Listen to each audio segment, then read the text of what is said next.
I told you it was a double shot night.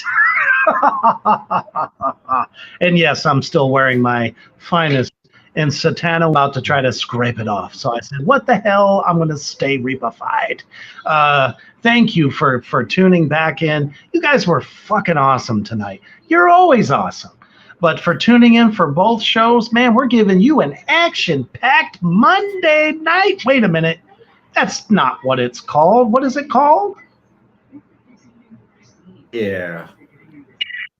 Mommy. Got it!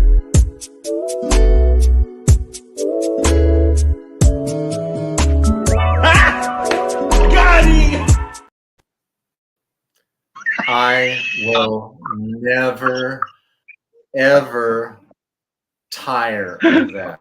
Never tire of that. Ever. Now, wait a minute. How could anyone tire of that? I mean, seriously, you must be dead. Cody, Rebecca, you guys are fucking awesome. Totally appreciate you for coming back. And anyone else out there that's a metal lover, share it. Share it everywhere and anywhere there is a metal lover of any kind. Why? Because we're about to go through some of the most iconic metal albums to come out in the month of May. That's right. Wake up your grandma. Wake up your cousin, your sister, your auntie. Come on. Wake them up. Let them know it is time to go. And before we get into all this amazing, amazing records, we're going to take a quick commercial break to our brothers at Poison Valley Clothing. Check that shit out. Allahu Akbar.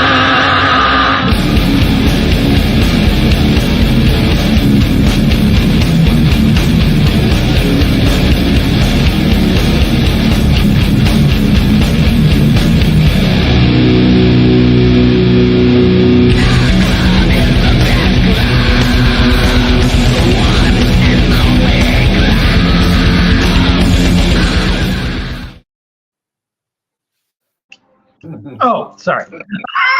I never get tired of jamming that one.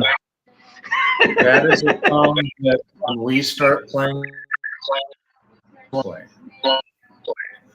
Oh, most definitely. Got to. Because I know I can really reapify it. Hey, what's up, Cody Tudor? Good to have you, brother. Absolutely. And everybody else, don't be afraid to join in. Hopefully the rest of our Monday Night Addicts will be in rather shortly. I might have fucked them up thinking that there was just Reapers Underground tonight. No. I said double shot. Speaking of double shot, I need to pour one. Oh, it's a party now. Yeah. It's a party now. Over here. Oh, Tyler, you need to probably drink a huge swig, like a big glass of water, and then you need to take 2 Excedrin. And a side of bourbon. Yeah. That won't hurt. That won't hurt you. That might help. Yeah. You know, it's actually kind of funny. I had a ridiculous headache yesterday, and after just a couple of swigs of the Devil's Giggle juice, I was right as rain.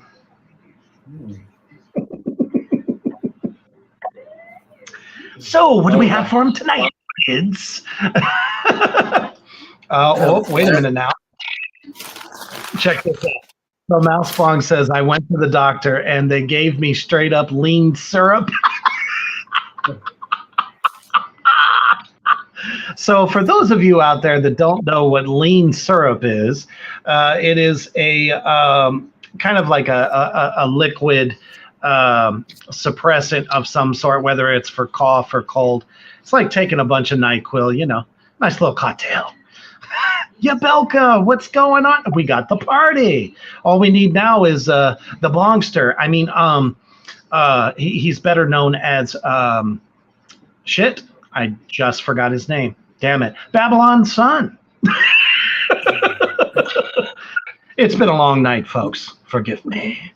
Yeah. All right. Yeah, we missed announcing Yabelka's birthday last Monday just by like a minute. Like her message came through to us a little bit. So happy belated birthday. I went on that night though and wished her happy birthday, Yabelka. Happy belated birthday to you. Happy belated birthday to you. Cacao. Happy belated birthday, dear Yabelka. Ba-boom. Happy belated birthday to you.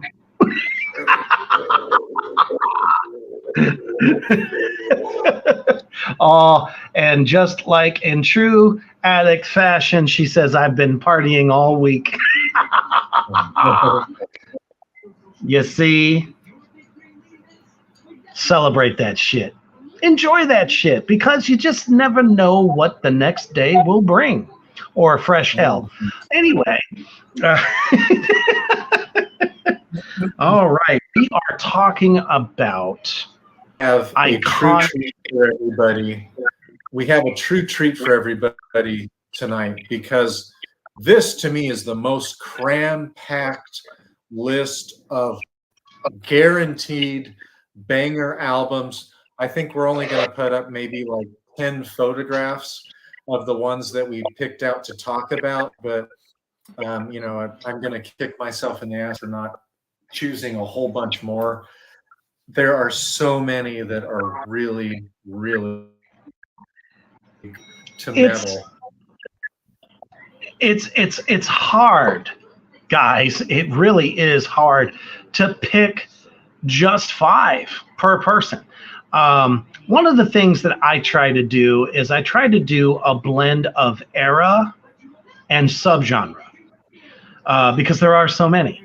So that's why mine's going to be probably a little bit of old, little bit of in the middle, and stuff that's more recent, you know. Oh, how cool. Kyler says, by the way, Hoofbeast, I finally finished learning the new Cattle Decapitation on guitar. Man, some really gave me a hard time. I mean, it's not easy, because if it was easy, kids, everybody could play it. You know? Oh, that's awesome. Mouse Bong says, I'll sing Happy Birthday in Slam Pig vocals. Yeah, Josh, back to Kyler. Josh Elmore is a true wizard with the guitar. Oh, he does he's super hard, human. wicked fast shit too. Like really, really hard. He's not human. That's what it is. He's not human. And that's okay. That's why we love him. Okay, man. Well, we're gonna jump into this fiesta of metal-dom, if you will, to come out in the month of May. So, kind of where I would like to start. If you are a Doom and Stoner fan, this band is synonymous, not because their name rhymes with a particular amplifier, but because they bring the heavy in such an amazing way. Let's see, the date on this is actually May 16th of 2000. Orange Goblin released the album The Big Black.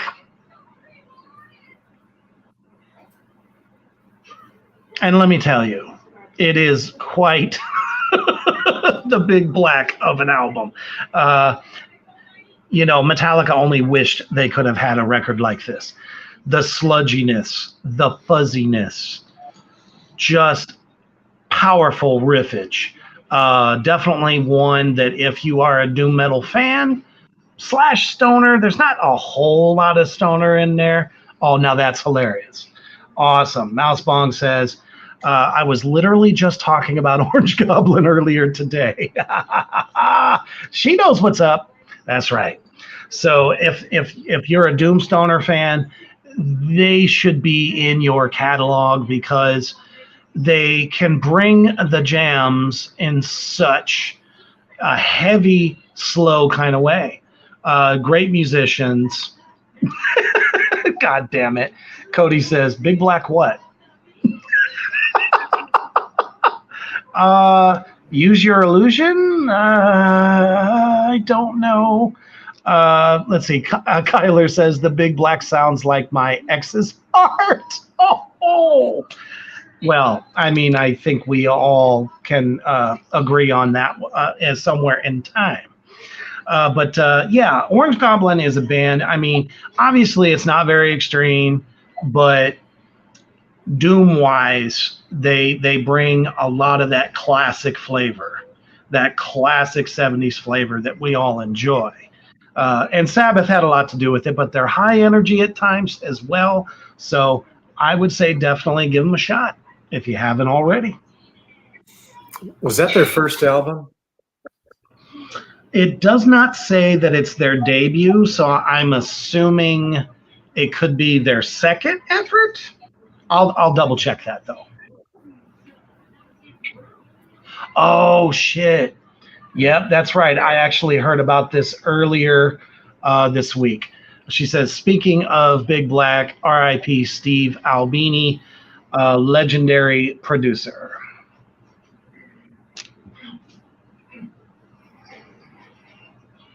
All right. Well, I guess the first one I'll start off with is a classic. Not my favorite album from this band, but it definitely was something that nothing else sounded like it. It was not super thrashy like some of them are.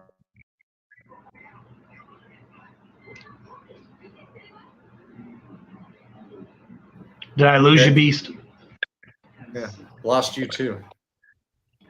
I swear, it's been a fucking crazy night. One more time, brother. Chuck Schuldinger's first album, and he actually played bass and guitar for the recording of this album. And I'll bet you Mousebomb already knows what it is.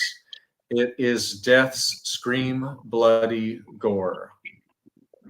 And I apologize from the jump because I did load that photo in, and for whatever reason, it's not there. I am so fucking sorry. God. Story of my life here tonight. I mean, that is by far a monumental album. I can remember where I was and what I was doing when I first heard that record. That's right. I was on the yellow school bus.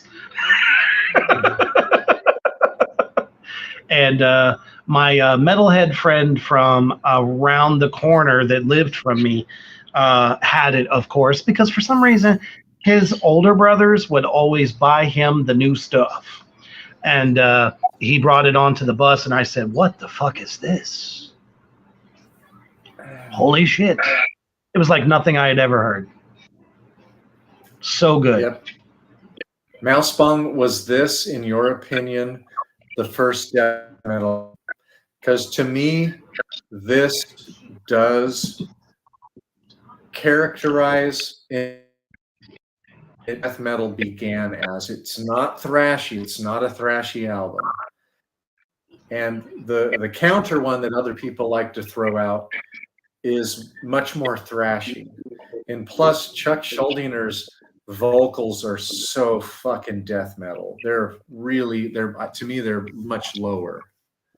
and They were death metal before death metal was created. And he'll do long, drawn out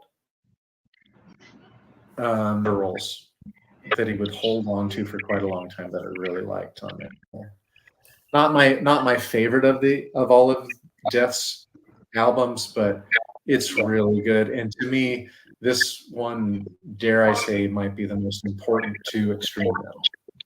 One, it's got to be in the conversation.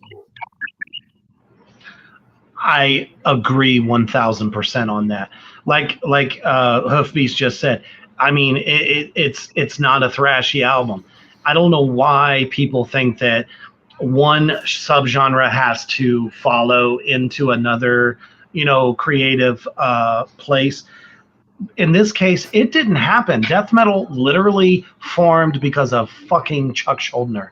Period. There wouldn't be death metal without him. And I don't feel that anyone like Slayer or Exodus or any of those other bands really had that much to do with what he created. I feel that it is all original. No one sang like Chuck at that time when this album hit. Like you said, I mean, it's definitely not the strongest effort, but damn, was it a great starting place for what would come. Mm-hmm.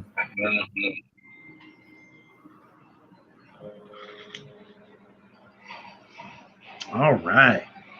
Man, this is so hard to pick where to start, where to stop. But I guess one of the ones that I will go with next is, in my opinion, and many people's opinion, this was the pinnacle of this next band. Only because so many of their follow-up records just didn't really have the same flavor. We've talked about them many, many times, but fucking Obituary. Slowly We Run, which came out on May 16th of 89. Damn. And the thing that drew me to them, I didn't know shit about them. I didn't know what the sound was, nothing. All I saw was an epic full-page advertisement in Hit Parader magazine, which is where a lot of us got to know some of these bands. So thank you, Hit Parader, because so fucking heavy, so fucking dark, and so different. Real quick, Mousebong says, I would agree that the SBG by Death is probably the first true death metal record. I also want to give a shout out to Possessed. Yes, I will definitely say that as well. Seven Churches, because although it is pretty thrashy, I can hear the early form of death metal. It's a tough argument, but damn it, I'm glad you brought him up. Mm-hmm. Yep. Yep. Possessed is the one that everybody always likes to argue with, saying it was first, but not totally defined. But it was before Scream Bloody Gore by long, because I think it came out in like 85, so it was a little bit before. I mean, I guess maybe you could make a case that it sparks the flavor, but I really absolutely think that it was Chuck who solidified it. Yeah, like Gave it a wasn't as the level of darkness and heaviness that would become death metal was Scream Bloody Gore.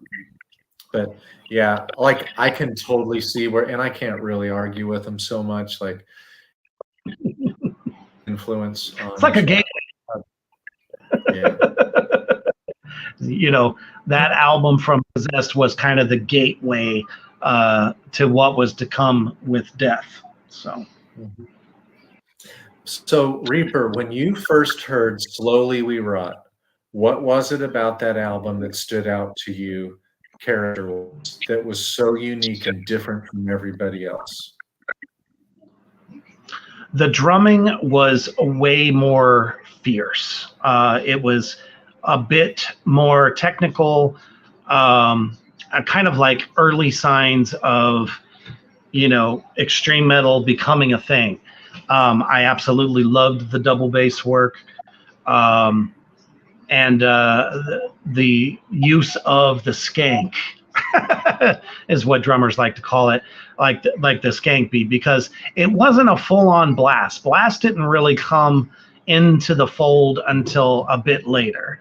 So it was definitely far above thrash, but the 30-second note riffs were blinding. Not to mention the bass being a bit more prominent in something so heavy like that. I really loved the dichotomy there because it was just as important. Such a huge, thick sound. And then, of course, fucking hell, the voice. Literally sounded like it was coming out of the abyss. Yeah. For me, it was how down-tuned they were and how slow they were. And they would let that power chord just grind and drag out.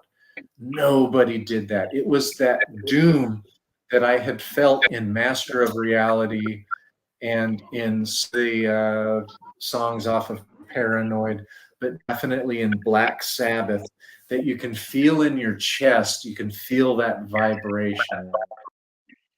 Love that album.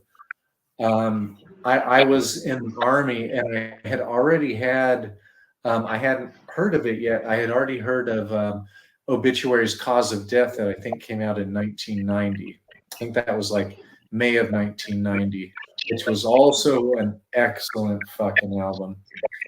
But because they had a lot of the same slow stuff in there. To me, Obituary's best album is Cause of Death, and to me, their second best is Slowly We Rot. And both of those are 5 out of 5 star albums, in my opinion. So if you've heard of Obituary and you've never really listened to them, Slowly We Rot is an excellent starting off point to check them out and get into them. And they're on tour right now. And it's a really good show, really good tour. I wish I could go see that, but too fucking busy right now. Who are they packaged with? Oh shit, who is it? Is that, are they on the and Cannibal Corpse tour? I think they might be on that one. That's a big tour going on right now. The Cannibal Corpse tour is another big one. It's Cannibal Corpse and Vitriol and 2 or 3 other really good bands. Are nice. See, that's why I really wished that Cannibal Corpse would have taken a page out of Obituary's book. And when they did it on the Wretched Spawn record, if they would have just kept doing some of those little bit slower, doomy style songs like they have on that particular record, I think they wouldn't be just so run-of-the-mill anymore. Ever since that guitarist left, man, that whole fucking flavor left the band. Such a shame. And Slowly We Rot is largely an album that doesn't have guitar solos on it. If they do a 7-second kind of lick. Chopped in Half is so damn good. That's on the Cause of Death album.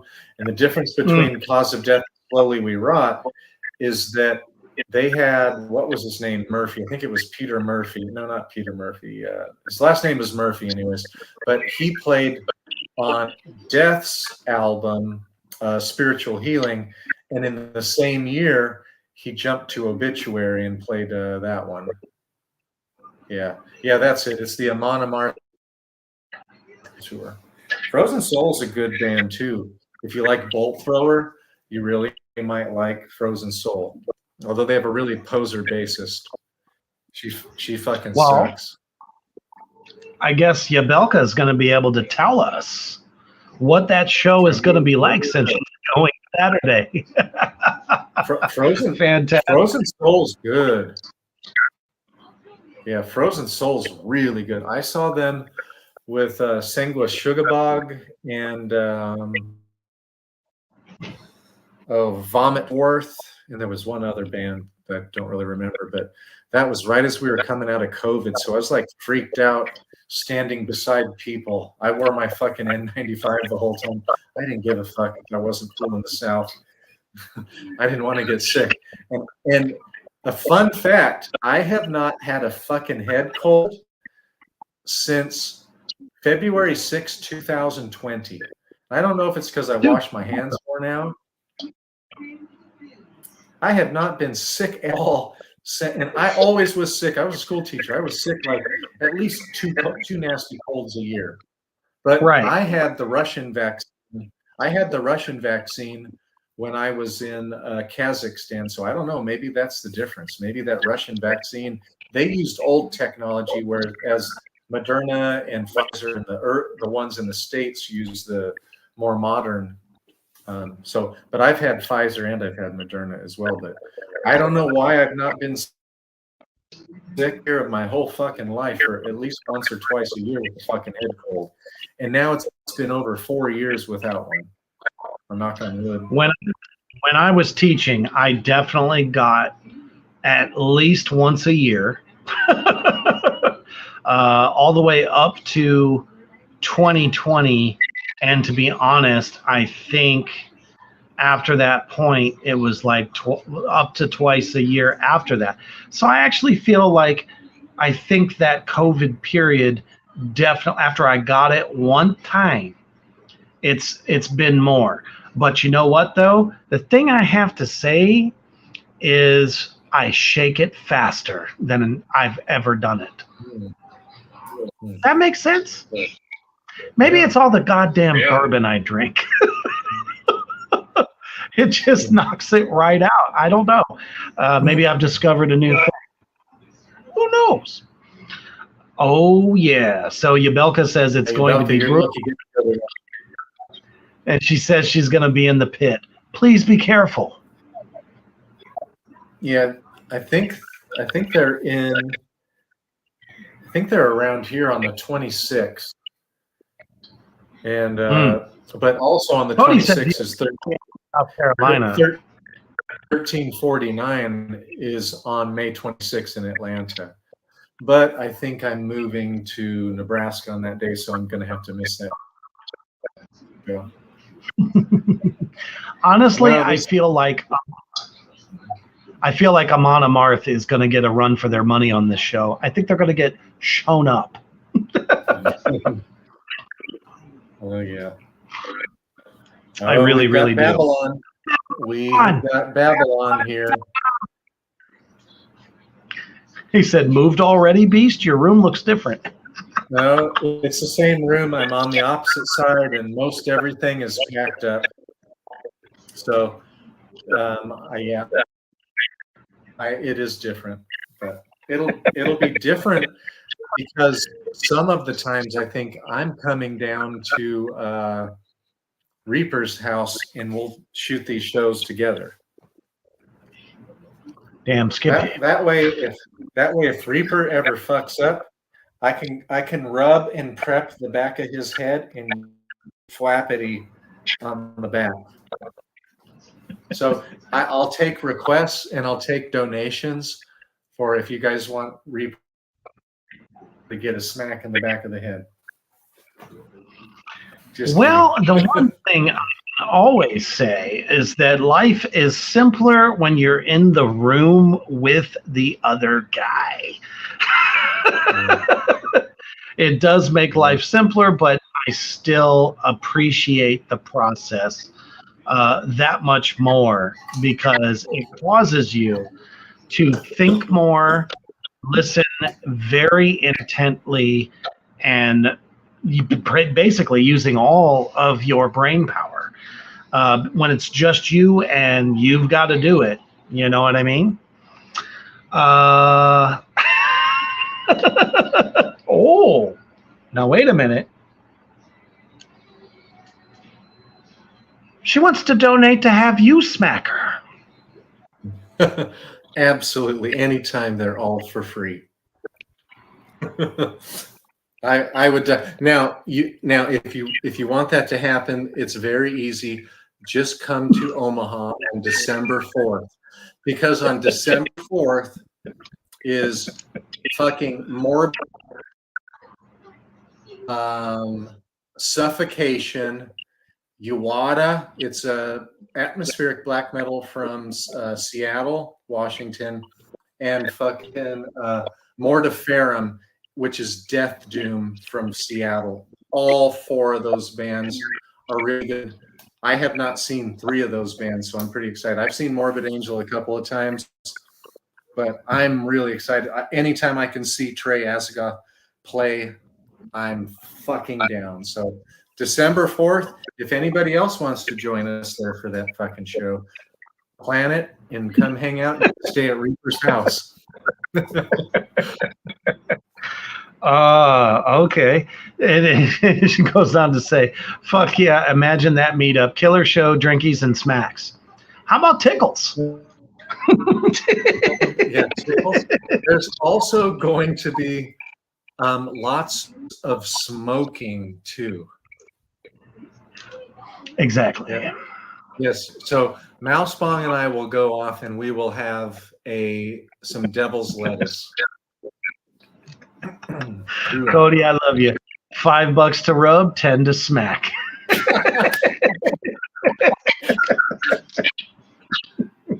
That's my dude. Apparently, I killed Mousebong with that one. She's like, ha, Reaper with the tickle fingers. Gotta love it. Oh, shit balls. We have to get back to looks like, Reaper, this looks like you're checking melons. That doesn't look like tickly. That looks like checking out melons. At least I wasn't doing this. Anyway.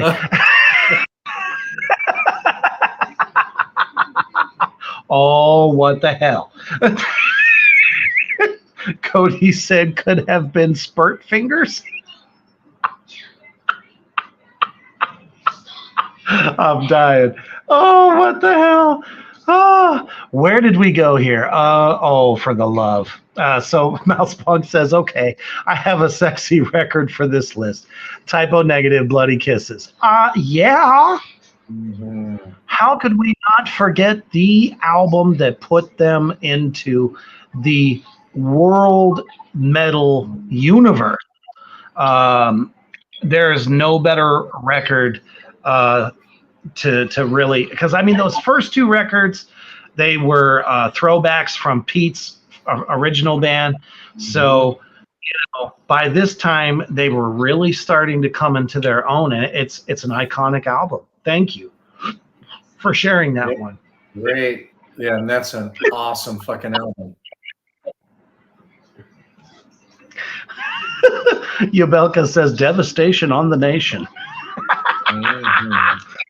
Indeed. I think that might be the title of the Morbid Angel tour.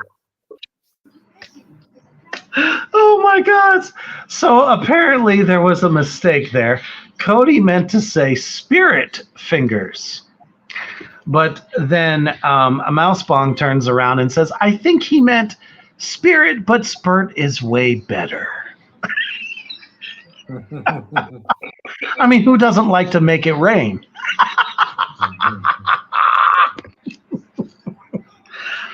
I'm on one and I just don't give a fuck tonight. I just don't. Okay. Anyway. I think, Reaper, you've been through a lot of shit in the last few weeks. You're having a release. So I survived 13 tornadoes, and then my house was sold by my landlord, and I am now living out of hotels till I find a new residence. And I'm at the point where I just don't give a fuck. Oh my goodness. So Babylon picks up the ball and says, I say spit and fingers. You gotta love it. My goodness. I agree with you 100%, Cody. This is the show, what we all need on Mondays. I look forward to this shit. Just think, Cody, in 2 months, we will be at the Nashville Horror Con. Oh, yeah. Come and see us if you're in the area. For sure. Okay. So let us continue on with our iconic records. And since we're still kind of, a little bit on the heavy, we'll get to everything that I'm seeing right now in the comments section. And apparently it. You know what, Babylon? If you guys want to have a little bit more fun, watch, because that's where Mouse Bong is, and that's where Babylon is. Yeah, Cody. So Cody, you may want to go on there, on YouTube, and watch it. Just saying, because then you can chat with your pals. But I think it's my turn for the next one, because you brought up the awesome, iconic "Slowly We Rot." So I'm going to bring up another fucking iconic one that a lot of people don't know of, but I'll bet the Bongster does know this one. When I knew that this album was coming out, I was so fucking excited. This band comes from where chainsaw guitars originated around 1989 with Entombed. So Sweden has their big four as well. The big four is Entombed, Dismember. Oh, yeah. And Dismember has a fucking iconic album that came out this month as well. Grave and Unleashed. So the band I want to talk about right now is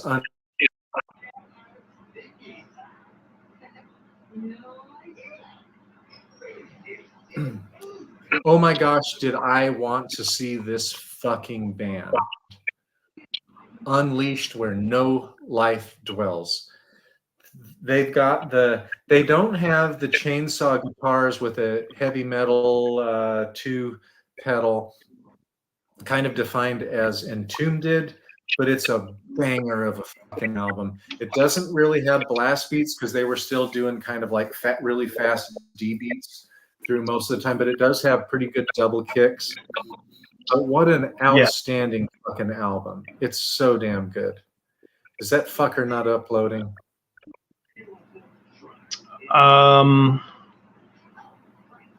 Shit. It's the silvery looking one. Yep, there it is. Oh, it's really pixelated right now. Unfortunately, it must have been a very small graphic. And one of the things that I always loved was that logo. I like the kind of spiderweb stuff that Dark Throne had, and I believe that they were influenced by Dark Throne in some way. But that upside down cross right down the middle was fucking it for me. But this is an album, and their second album is also great. And who was that? I think it came out on Century Media. It was one of the first Century Media bands, along with Asphyx the Rack, which is another fucking amazing album. Oh, they're killer. Century Media came out with some money in '91. They really put a bunch of money towards bands and did an out fucking standing job. And like, I couldn't believe that Martin Van Drunen had left Pestilence, because I had just seen him with Death and Carcass right before in October of 1990. And but this Unleashed album, if you haven't heard it, go listen to it. It's really good, old school Swedish death metal. Really, really good. And it's, in my opinion, just as dominant as the Florida scene. You know, it's kind of like having the best of both worlds. because either side had something new to bring to the table, and really solidifying that genre. Oh, it looks like Cody just joined via YouTube. Hey. Hell yeah. Hell yeah. Oh yeah, Cody's gonna have fun now, especially with that. As long as Babylon stays with him in there, and yeah, there's been some funny shit on there. Right. Oh, dude, you guys have been awesome all fucking night long. When I say this is my therapy, this is what it looks like right here. Fucking appreciate the hell out of you guys. But yeah, I mean, I've loved. Sometimes I'm a little bit more on the side of loving Swedish death metal more, but I mean, still, I think as a whole, both of those scenes are just amazeballs. They're both really good, but I'm definitely Tampa. Deicide, Death, Cannibal Corpse, who moved down to Tampa from Buffalo, and fucking Morbid Angel. Oh, fuck. My gosh. I keep forgetting that Cannibal moved down to Tampa. Damn it. I keep forgetting. And Obituary. So that's like Deicide, Death, Cannibal Corpse, Obituary, who is a Nocturnus was from there as well. Like fucking amazing. Hell yeah, absolutely. So Mousebong said that the producer on the Unleashes record, Valdemar, I can't even say that. He's worked on Samael, Tiamat, Therion, Sodom, Exhumer, and so many more. Yeah, I mean, he was like one of the go-to guys for that genre. He's worked with some of the best, the best there is.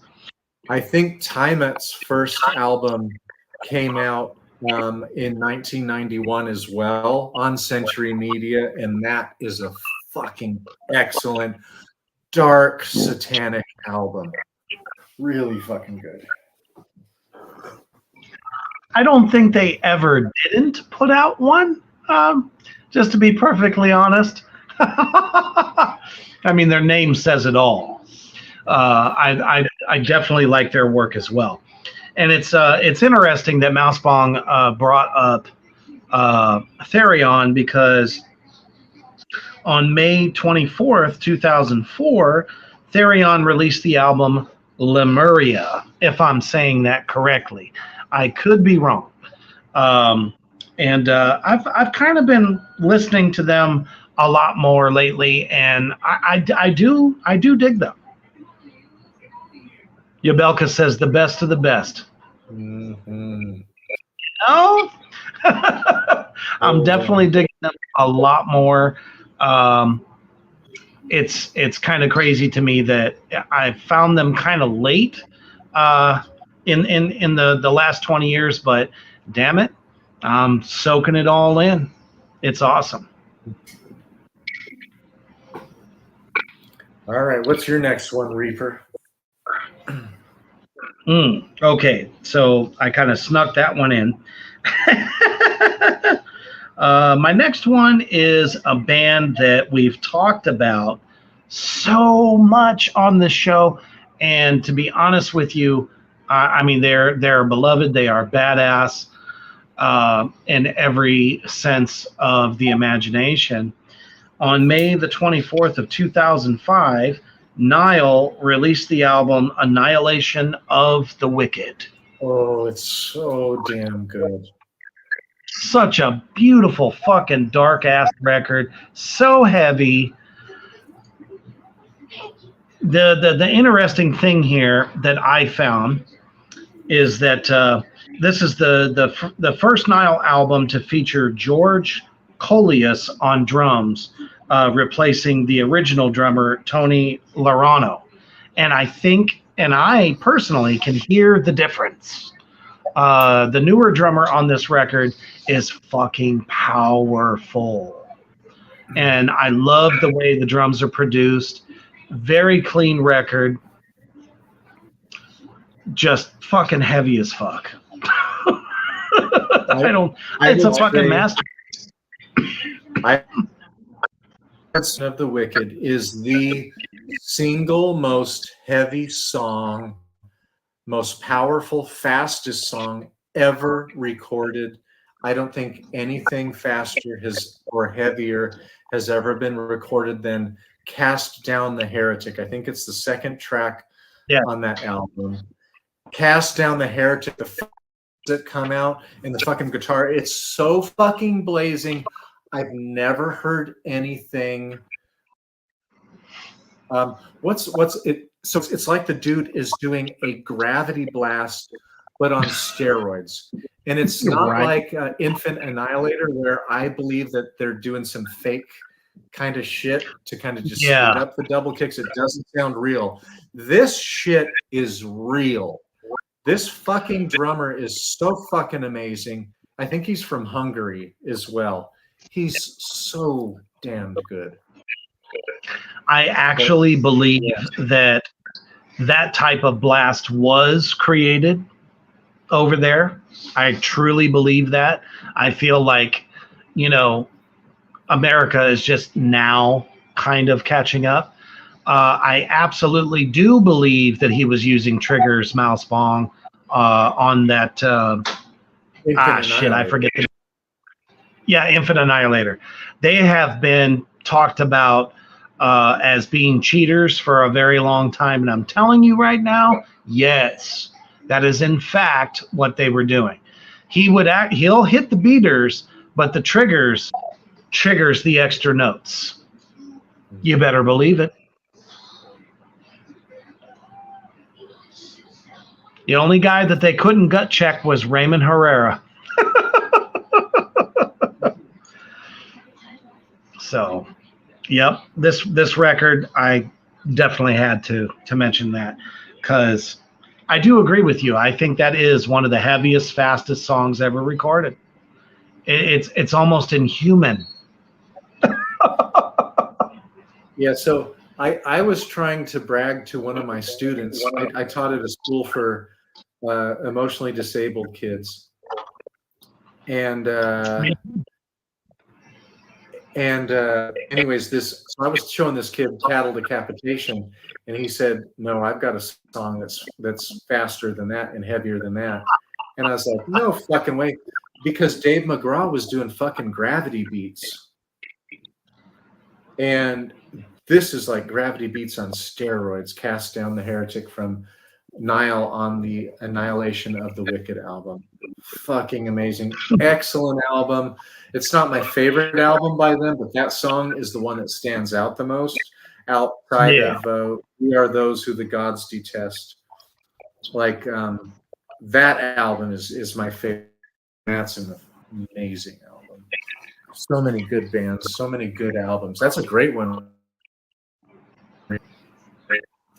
And guys, we're leaving off 10 albums that are just as good as the ones we've talked about.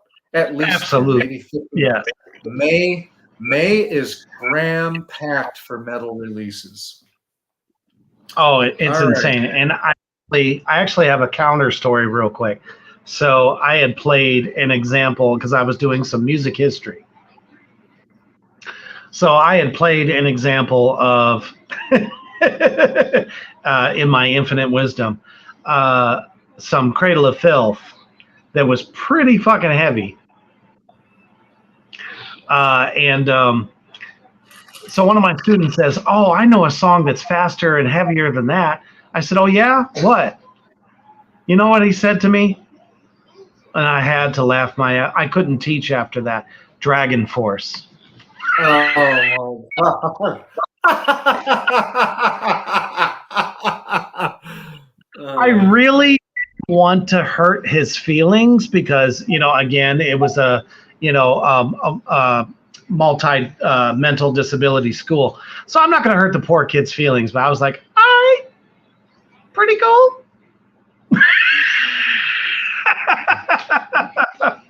That just reminded me of that story. So that was cool. Cool. That's a great story. I love funny stories like that. Yeah, see, I got a million. I thought my student who introduced me to Nile was going to do something silly like that too, because I hadn't heard anything heavier than like Cattle Decapitation with Dave McCraw's doing his gravity blast. Well, unholy shit though, this song is better. And that dude is he's in the top 5 best extreme metal drummers, hands down, for sure. He's fucking amazing. Yes. All right. That's why I love the fact. Oh, I'm sorry. I was just going to say that's why I love the fact that a lot of these drummers now are doing playthroughs where they're live on camera and you can see what the fuck they're doing. That's one of the pieces of technology that I really do enjoy these days, because they're like, no, motherfuckers, we're actually doing this. Yeah. All right. So my next one is from a band that changed vocalists. And Ooh. I personally was really disappointed because I did not like Armored Saint at all. Oh. I thought Armored Saint was flat and boring. And I was fucking pissed. Like I was butthurt by Anthrax doing this, but Anthrax did it. But they came out with an album to me that is the best album they've ever made, in my opinion. And I'm talking about Anthrax's The Sound of White Noise. I fucking love this album. There are so many songs on this album that I just really like. It has a lot of chugging. I thought that, what's his name? Bush is his last name. Is John, the vocalist? Yeah, John Bush. I thought he was outstanding on this, and it was a breath of fresh air. I did think they were trying to counter and get away from Metallica did. You're right. It's an excellent album to me. Like, don't hate. Kyler, I don't know if you've listened to this before, but this is a great album for you to go listen to. If you haven't heard Anthrax's The Sound of White Noise, I think it's great. It's really, really good. For me, I kind of felt like it was a breath of fresh air with that band. I mean, I'm not trying to take too much away from Joey Belladonna. The guy can sing, but what he can sing is known as 80s hair metal style. So I always kind of felt like in a band that had that much potential musically, I felt like they had the wrong vocalist for a long time. You know, it's like, okay, he's kind of funny. I'm the man, yada, yada, yada. And, you know, all that fucking, I don't know. I kind of felt like Anthrax was a joke when I first heard them. I'm like, this is a joke band. I don't really dig them. But when they came out with this record, it seemed more heavy, raw, even though it wasn't the same thrash that a lot of people were used to. And in some cases, I didn't even feel like they were very much of a thrash band at all. But this record, I loved the grittiness of Bush's voice. I felt like it fit them more. And, you know, unfortunately, in those days, it's like the Ozzy syndrome in Black Sabbath. They were so used to Joey being the voice of Anthrax. So they gave this dude so much shit for no reason. Just because it wasn't Joey. He didn't look like Joey. He didn't sound like Joey. This dude was a fucking like non-spandex wearing motherfucker. I was like, this guy's going to save the band. You know, I really thought so. Shit, I'm trying to think of the name of the song where it's like, oh my goodness, I'm forgetting his name right now. Charlie Benante. It's a song that opens like, and they just kick into the thing. I'm like, this is so much fucking better. Mm-hmm. You know, and I took the same issue when Motley Crue got somebody different as their lead singer in the front of the band. And I thought Karabi was going to be the savior of that fucking shit salad. You know what I mean? But he only lasted for like a record.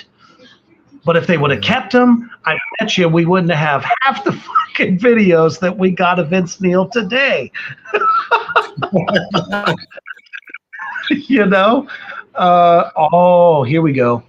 Cody says Creator should replace Anthrax in the Big Four. I absolutely agree with that, sir. Yabelka says 1,000 Points of Hate. I think that was the song title I was looking for. And Mousebong says, hell yeah, I love Creator. Who doesn't? Creator's fucking badass. Yeah, Creator's Extreme Aggression album is fucking amazing. And then what's the one that had like the demon with the head opened up, and then there's like a Hieronymus Bosch painting of little figures inside the skull? Oh my gosh. I used to have all my CDs right here on the wall, and I could have grabbed it because it would have been right there. And I could have grabbed You're like, I could have just been me. But yeah, Creator's great, but I don't know if I would have put Overkill in, because Overkill's The Years of Decay album is so fucking good. Like, they have so many good Under the Influence, like so many really, really good albums as well. But Creator, I can't argue with that. If they would have put them in, but Creator was fucking heavier. They were kind of like black and thrash too. Fucking nasty. I saw them in 1991.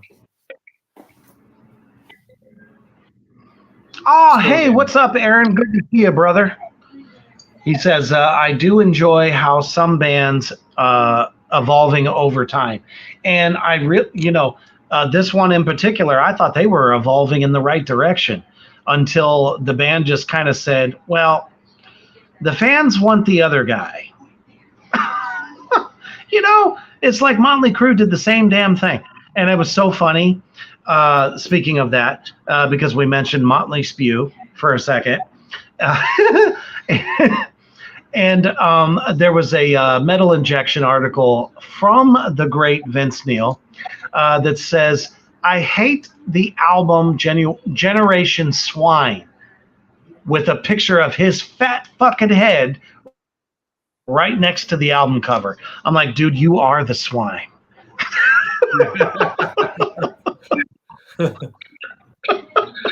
I'm like, that was the whole reason that record was created, because you became the fucking bobblehead of the band. Cody's right on with his comment. It was Coma of Soul. That fucking album by Creator is, to me, that's my favorite album by Creator. And my second is Extreme Aggression. And their new shit is all really good too. Like, that's another band. It's tough to find an album that isn't good by them. They're outstanding. Coma of Souls is it. That's my favorite Creator album. Absolutely, man. That title track is nasty. The guitar work in that one, the way it builds up, so good. All right, I forgot. Oh, yeah, so I just did Anthrax, so it's Reaper's turn.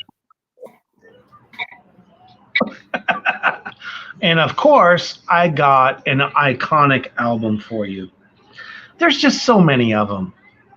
I don't know. Kind of like where we're at the moment. I was going to go one direction, but I can't get past this one.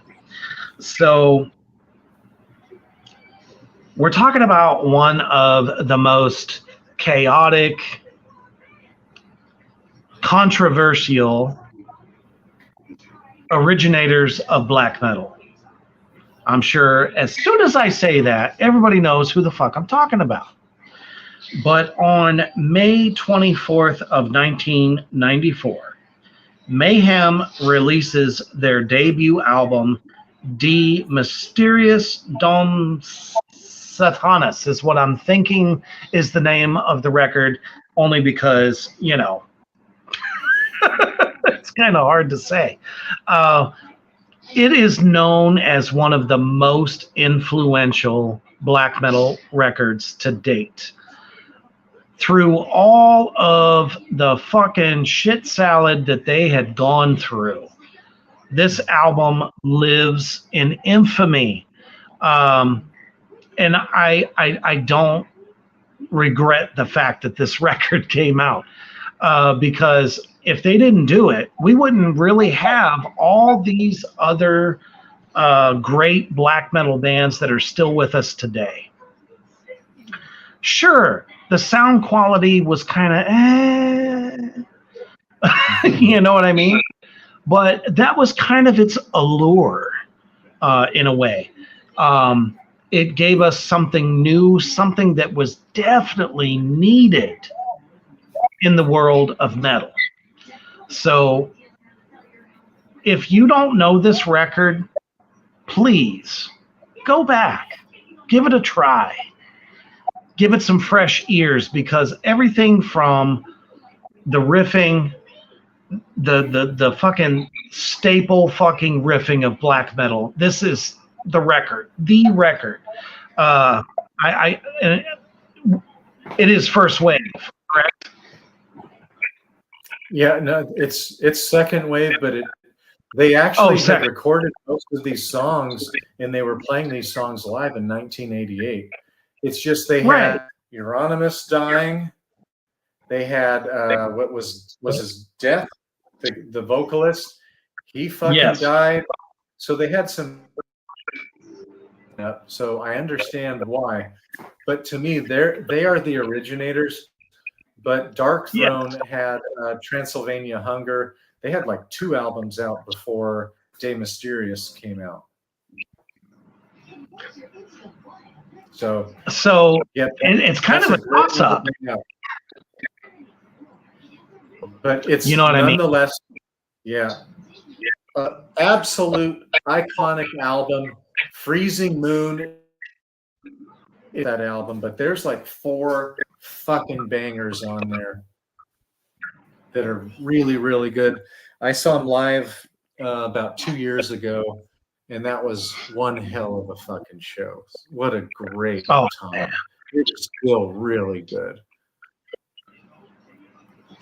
The fact that the band is still going strong after all of the chaos, the dark history, we talk about bands who, put on a good show, but don't necessarily live what they preach, so to speak.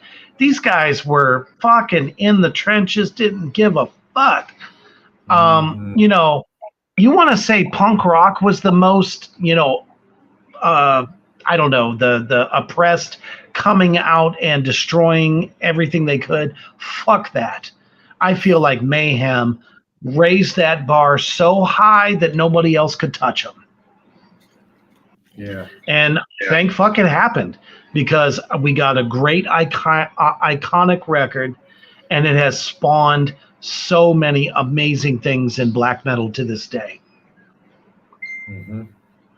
Yeah, it makes me think that like another album that came out in May that is not one of the ones I'm particularly going to talk about, but it's an amazing album, and it's Bathory's Under the Sign of the Black Mark, that came out on the 8th of May in 1987. And this one is one of the albums that a lot of other bands point to. There isn't tremolo picking like second wave of black metal tremolo picking throughout, but it is in there just a little bit here and there. But it's got what Fenriz of Dark Throne loves, that kick, snare, snare, that in the pocket, simple but fucking strong as hell. That's the secret, So, right there. Power. but Kyler and anybody else who's not familiar with Bathory's Under the Sign of the Black Mark, that's another iconic album to become familiar with. It's either that one or the one that followed that's more like kind of war metal that are my favorite Bathory albums. But Bathory was doing some fucking dark fucking black metal vocals before, like in 1984. Yeah. I literally feel like what is known as the Black Scream came from the 80s. I don't think that that's something that was created, let's say, I don't know, it's so difficult to say. I really do. That is my opinion. I could be wrong. Because there is a small argument. I'm not sure how many people get into that because when Phil Anselmo put out that little funny video with the guy where he's teaching them how to do different screams and stuff. It's hilarious, by the way. And he mentions the Black Scream. When you hear him do it, there were guys doing that in the 80s. So, and I feel that Bathory is definitely one of them because it was eerie sounding. It was just so evil. Mm-hmm. It's undeniable, and I love it. Excellent choice. So now I kind of gotta go with one that pays tribute. And man, I listen to it day after day after day in my shop. And there's a reason, because every time I hear this song, I don't know, I just get like this amazing burst of energy. It's so cool because every time I hear the late great Ronnie James Dio with his classic fucking voice, that's another superhuman that I like to say. He sings, you listen. And one of the things that I've been doing lately is playing songs from all the bands that he was in. So that's Sabbath, fucking Rainbow, which Rainbow put out one of their second record, actually, in 1975 in May. So this is a twofer for you.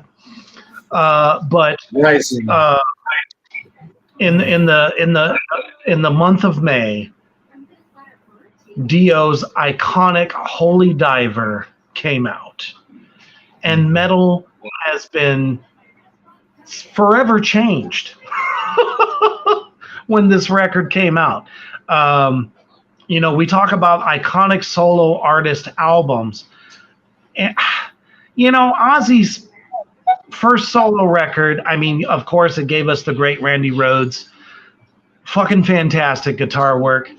But when I think of the 80s greatest solo artist debut record, I think Dio. And I know that's a far stretch because Ozzy is like one of my biggest idols of all time. But damn it, Holy Diver, Vinny Appice,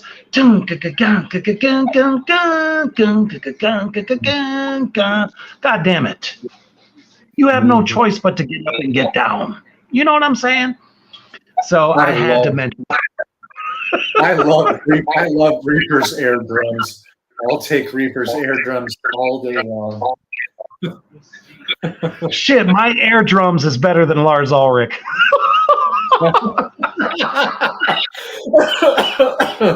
Hell yeah. Can't do that.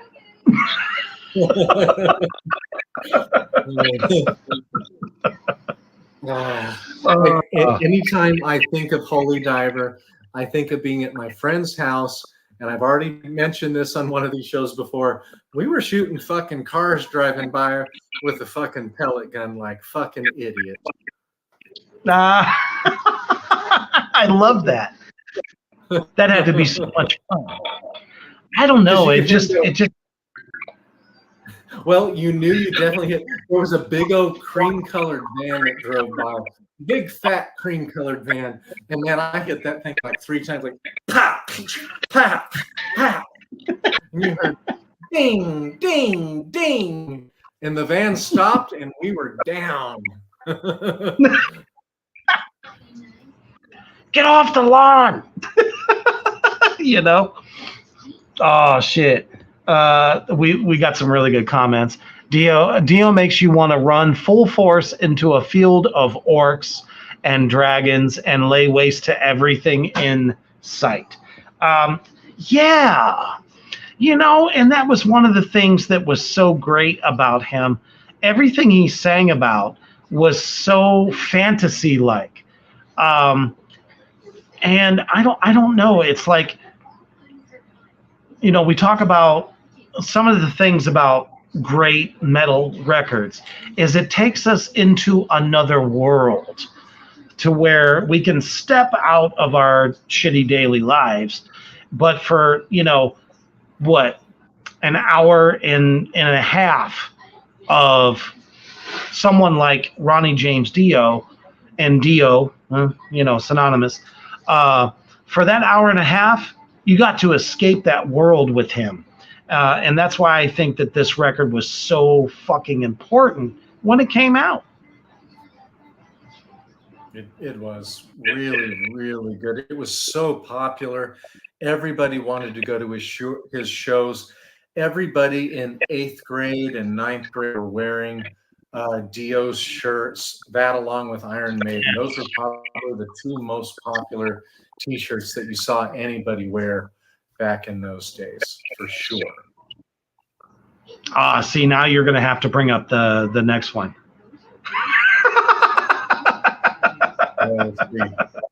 Only if you want to. My next one. I've got 2 more. Mm-hmm. Oh, you mean I got more as well. The next. Okay. All right. So my next one is, because we need to get yesterday. I went down to Charleston, South Kakalaki. I have not been there before. And by the way, this is what South Carolina gets for every other fucking place that they fucking have. But Charleston is fucking awesome. It has character. It has a French Quarter. It's beautiful. It's rustic. It has character. It has class. It has really good restaurants. And we saw Greta Van Fleet last night. So I was driving back fucking late. And Greta Van Fleet was it was a great show. It was a lot of fun. They're not insane. but definitely hard fucking rock. Best fucking vocalist I have ever seen live, maybe only next to Ronnie James Dio. Next. Ronnie Yes. James Dio is as short as Ronnie James Dio was. The lead singer, Josh, for Greta Van Fleet, is also a little guy. But go figure. The balls on Ronnie James Dio to deliver fucking force with what he fucking said. But there was a great, that was a ticket. But there was a great record store. That was my goblet of rock. Come on. Yeah. That looks like you're tickling some balls.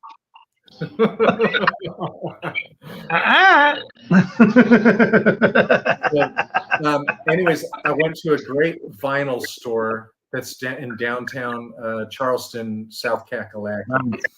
And I found this. This is in my top 30 best metal albums of all time. Lamb of God, Sacrament. That did not come out as The Palaces Burn did come out by Lamb of God in let me find the date on here. It was the 6th of May in 1998, I think it was. Either that or my handwriting is so damn sloppy. How did I do that? You never know. Because I think that album came out actually in like 02 or 03. But anyways, my handwriting is so effed up because I know it wasn't That's okay. 08 as the Palaces Burn came out. But As the Palaces Burn, most of the diehard Lamb of God fans think that this is their best album. If you go on anybody kind of ranking them, this is the one by most rankers that ranks it as the best. But for me, it's Sacrament. I'm sorry, Sacrament is my favorite, although as the not As the Palaces Burns, In the Ashes of the Wake, that album is my second best, and that's almost just as good as Sacrament. But my favorite song is Now You've Got Something to Die For. That fucking anthemic fucking chorus is so good. But As the Palaces Burn is really good. It's just they didn't have Machine producing their album.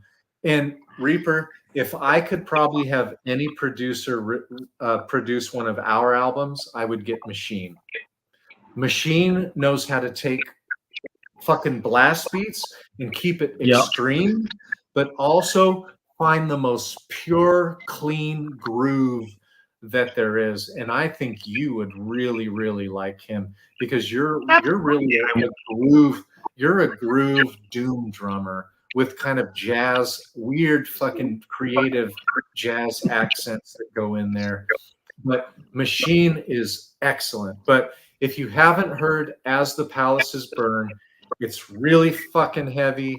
It's a really good album. It's kind of like the first two Slipknot albums, to where those are not my favorite two Slipknot albums, the first two that Slipknot put out. My favorites are the third and the fourth, although they're the more commercial. I still like them. I don't give a fuck if people don't like that. But did As the Palaces Burn not come up, Reaper, to show the image? Did that not download properly? No, I showed it. I'll put it back up. Oh, okay. Oh, I didn't even see it. I must have been looking over to the right for a little bit. You were in mid, sir. Next time I'll have to find images that are bigger offline and send them so they're not so pixelated. That's my bad. Sorry, guys. It happens. Not a big deal. So right, the last one that I'm going to pick for tonight, because again, guys, there's so fucking many of them. So many. Oh, Mouseball gave us another one before I get into it. She says, My Dying Bride as the Flower Withered, 5/22/92. Yes, classic Death Doom record. And it's the debut. If this one is not in your current discography or Spotify, please add it.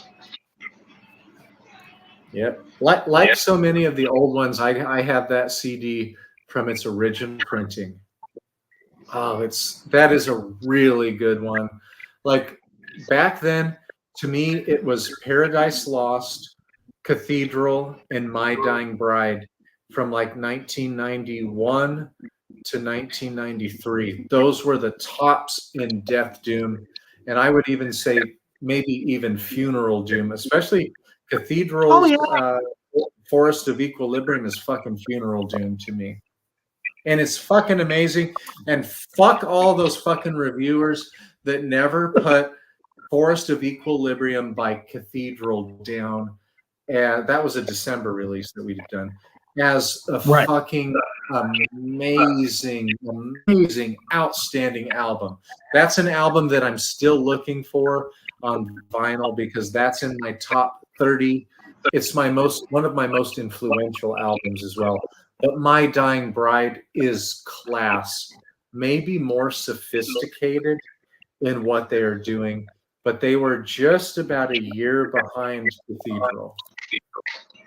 Exactly. And my stance on reviewers. They sleep on so many good fucking bands, so many good fucking albums. I don't know. They should not be able to write anything because all of those bands are fucking fantastic. This next one is very near and dear to both of us, actually, which is really kind of interesting because this was the first record since they had parted ways with the iconic vocalist Messiah. Of course, as soon as I say that, you know who the fuck I'm talking about. Mm-hmm. Candlemass releases chapter 6. Yes, because occasionally the Roman numerals fuck with me. It's their first record without Messiah, and the first one with Thomas Vikstrom, who took his place. Personally, I feel that this was a strong fucking record, and the vocals are a bit different. It's not what you were used to, that whole opera, operatic style of singing. But I feel that creatively on this record, they brought their doom. I mean, the riffs are fucking tasty as shit on this record. And I'm sure a lot of people didn't dig it just because Messiah was not on it. But then again, they gained a whole bunch of fans who didn't care that much for Messiah. So I don't know. I like it. I thought it was edgier. In some cases, very, very atmospheric as well. And I feel like it has to be mentioned. Yeah, I mean, it's most of the band, so it's a good fucking album. But I fucking love Messiah. But I did not like Messiah in the 80s and early 90s. I thought he sounded cheesy. I thought his operatic stuff, I did not like it very much. But now I fucking love. Those are his 3 albums are my 3 favorite Candlemass albums, and then 4th place is their debut that has their current vocalist who's done the last 2 albums, which is really, really good. Cody made a good comment in there talking about the character Eddie from the last season of Stranger Things, who kind of plays a metalhead or a metal fan. And I think that's what the 80s was like. I thought they portrayed that pretty accurately. To me, all of my stoner friends that used to go off to an area of the school where they were permitted to smoke their cigarettes right off campus.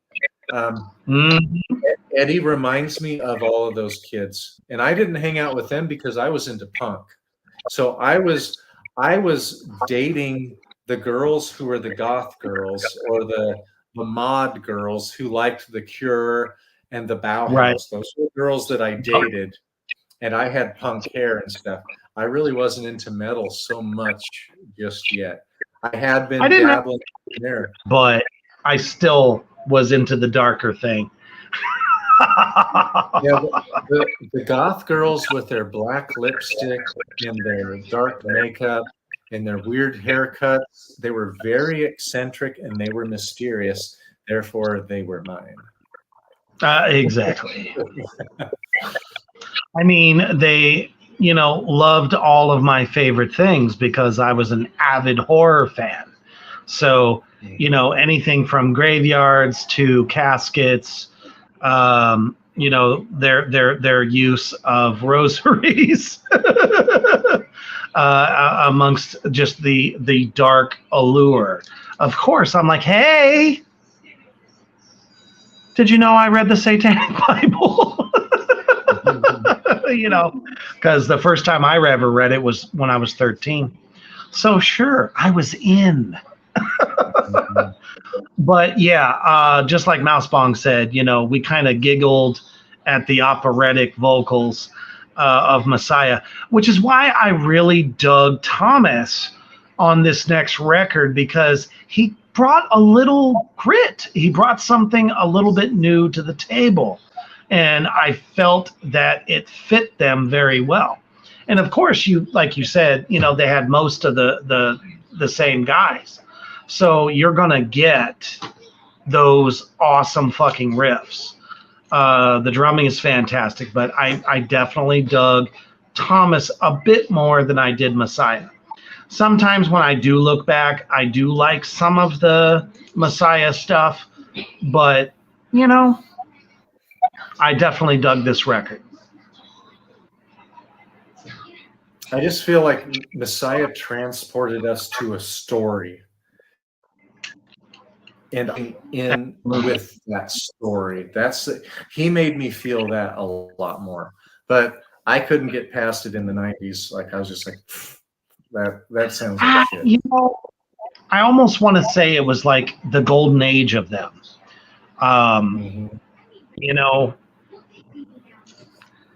It wasn't until later in the 2000s that I felt like they were starting to emerge with more passion. Yeah.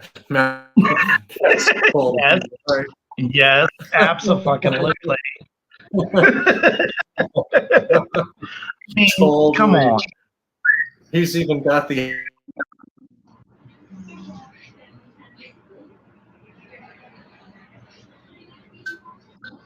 Messiah on there as a guest appearance. I'm sure he needed the money, and they fucking had the money. Sure.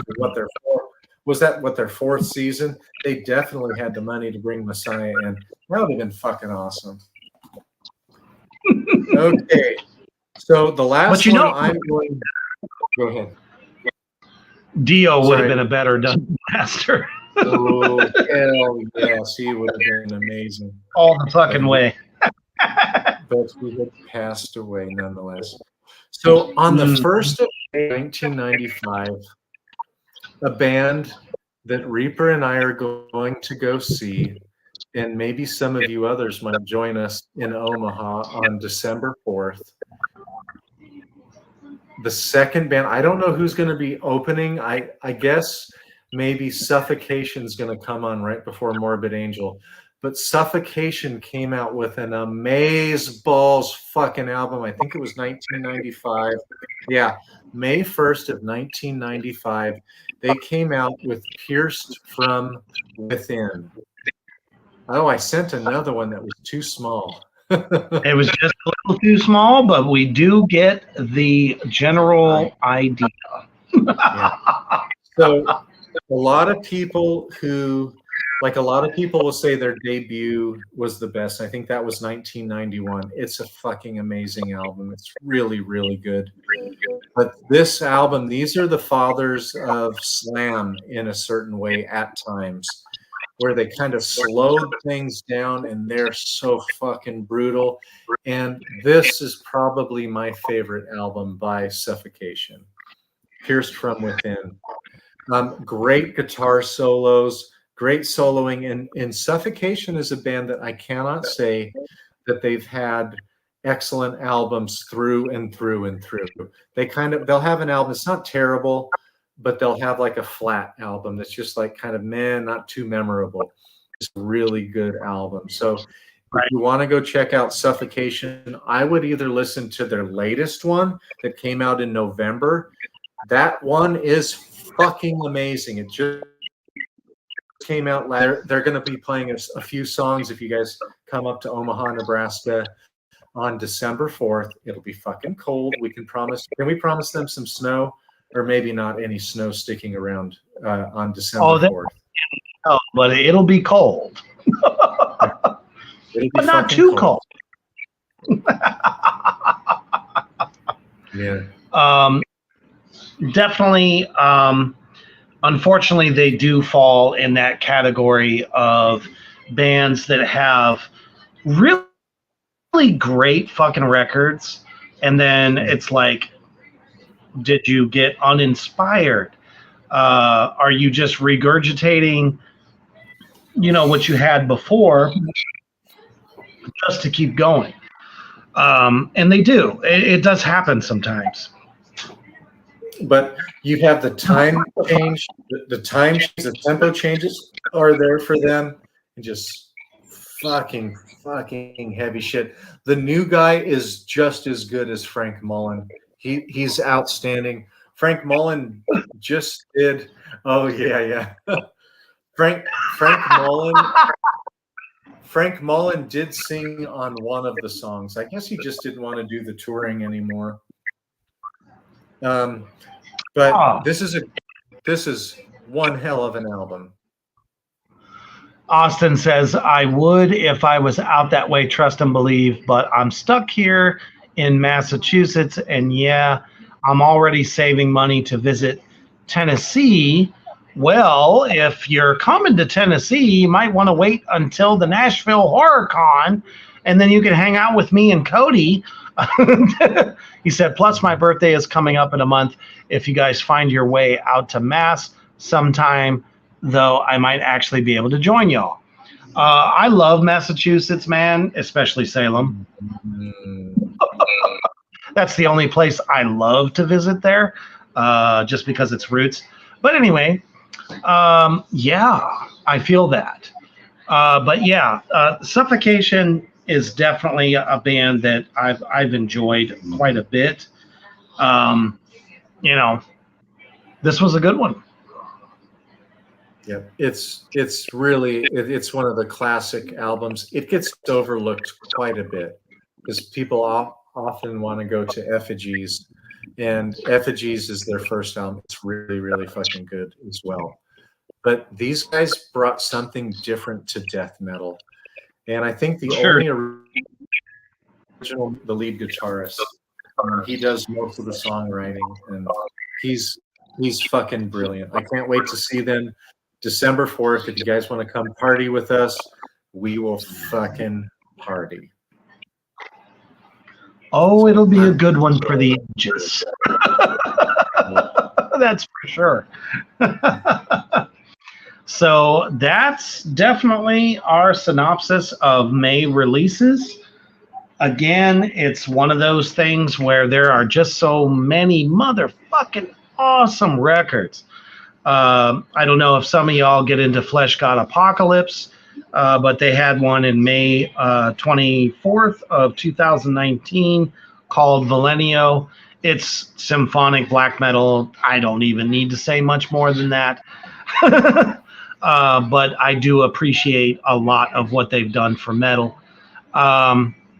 Yep, absolutely. Mousebong says, honorable mentions, Angel, Altars of Madness. Altars of Madness, Sick, and Domination 95 all came out in May.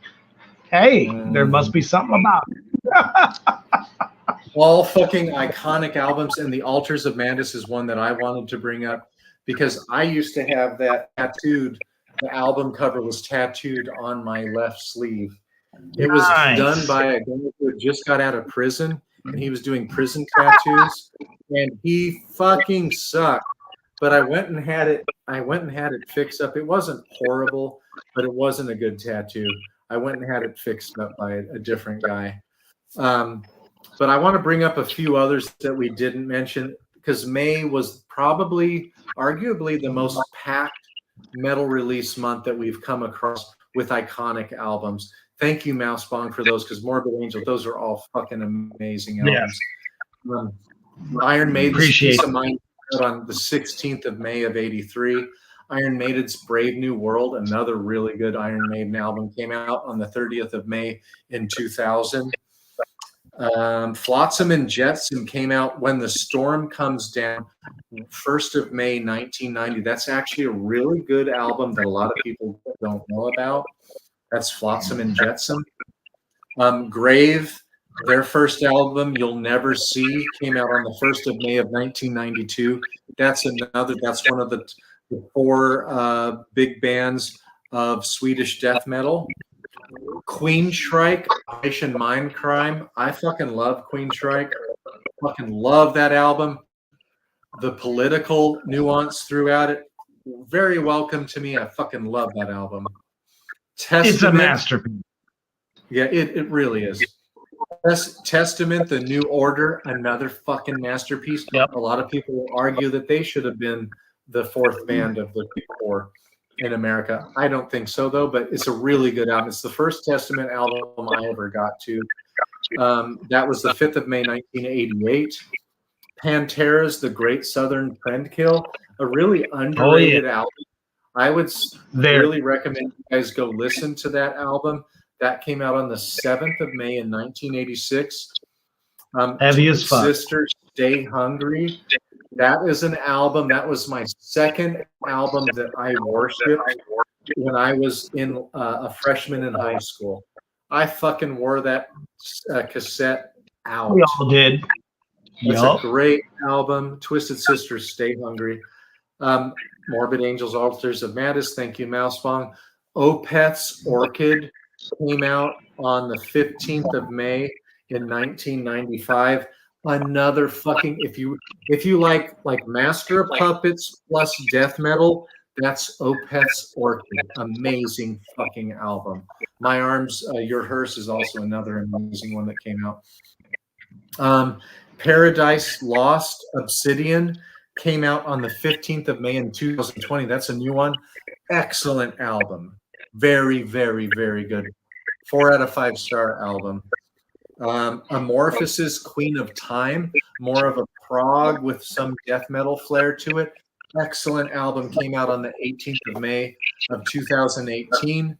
And another of the big four of the Swedish death metal, Dismembers, Like an Ever-Flowing Dream. Nasty, fucking amazing melodic death metal album. Came out on the 28th of May in 1991. And lastly for me, and one of my personal favorites, is Mastodon's Remission. Came out on 28th of May of 2002. Thank you, Opeth, for saying Old Peth, because I love Old Peth. Me no likey new Peth. Last one for me is on May the 16th of 2005. Meshuggah releases Catch 33. That's fucking gentilicious. Very technical, fantastic vocals, the guitar riffing along with the superior drumming that I love so much from these guys. It's definitely one that if you want to hear something that is just, it's technical, but it hits you in a heavy kind of way that you can get with it. And it can be very groovy at times. So if you don't have any Meshuggah in your life, Catch 33 is definitely a good record to have. Thanks, guys, for joining us tonight. This was a lot of fun. Your comments in the comment section are so much fun. And just in case you watch us next week, if you want to have a little bit more fun, I suggest you do what Cody did. Jump into YouTube and watch it in there, because 2 of our most fun characters are in there. Although Babylon was a bit absent tonight. Babylon, you're getting a D- for tonight. But Mousebong is always there. Cody is always there. Cody's always there. Kyler has to wake up really early for work, so kind of flitters out. But there's a lot of fun in the comment section. Yabelka's going to be on YouTube as well. So there's a lot of fun to be had in the chat, and Reaper's really good about bringing you guys forth. And we can't have all of them because there's so many comments in there, but Reaper does a really good job. And thank you guys, because you guys are what drive this. You guys are what make us want to do our research every week to bring this, and it's a lot of fun. So here's one more thing. I'm moving to Omaha in 2 weeks, but then I have to move back here until my fucking store sells. But I will be there. I will arrive late on the evening of the 27th, which is a Monday. So we're probably going to have to do a Tuesday. So in 2 weeks, we'll probably have to do it on a Tuesday. But I'm fucking driving down to wherever Reaper is. If it's in a fucking hotel, or if I have internet at my house, then Reaper can come up to my house and do it there. Oh, I would be more inclined, sir. It shall definitely be a blast. I'll probably have all kinds of boxes in the background because we're going to be kind of unpacking and getting the hell out of there. But I cannot wait to move where I have a fucking drummer. Reaper and I can collaborate on the Human the Hoof Beast's third album that we're going to start working on this fucking summer as we get up to pace to go live and to play some live shows for you guys. So get ready. Some exciting things are about to happen. Fucking million tons of stress right now, but that's why you guys make tonight so much fun for me.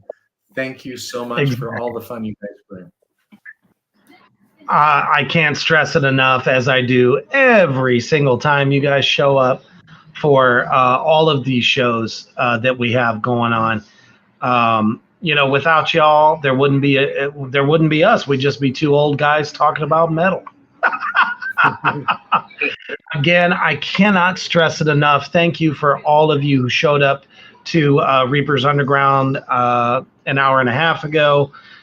You guys were very awesome. It was great to chat with the great director and writer of Fang, Richard Bergen, and hopefully you guys will check that film out. You can find it just about anywhere that there is to find indie horror. This show it's like Monday night therapy for us. We love it. And we appreciate and love each and every single one of you for choosing us as your Monday night entertainment. But don't forget, there is a new show. If you're a horror fan and you love horror movies, we are unveiling a new show this Wednesday night at 8 p.m. called Carnage and Reaper's Backyard Horror Barbecue. And we're going to be talking about some really fun horror films that I think you guys will definitely enjoy. So join us this Wednesday. And there is another Reaper's Underground this Friday where I'm going to be interviewing a new band, an up-and-coming band from Memphis, Tennessee. So definitely show up and check that out as well. And then Saturday, the goddamn program is finally coming back because unfortunately we just couldn't do it this past weekend, but we will definitely have that edition for you. And we love your comments. You're going to definitely sink your teeth into this one. So appreciate you so much. Thank you, Austin. Thank you, Shadow Seeker, Rebecca, for joining in. Thanks for your comment. Appreciate it. Yabelka, thank you for being there as always. Cody, you guys are awesome. We will see you guys later. And if you want to laugh your asses off, join the goddamn fucking program. Maybe you should name it the goddamn fucking program. Because that's what it is. We're going to have a lot of fucking fun on that one. We're going to goddamn the hell out of it. As you know, it is the most chaotic, the most crazy, and the most blasphemy. So definitely join us for that on Saturday. It's going to be a blast. And, this is the best way to kick off your week. So give them hell all week long. Don't stop being you. Be you for you. And most importantly, stay heavy.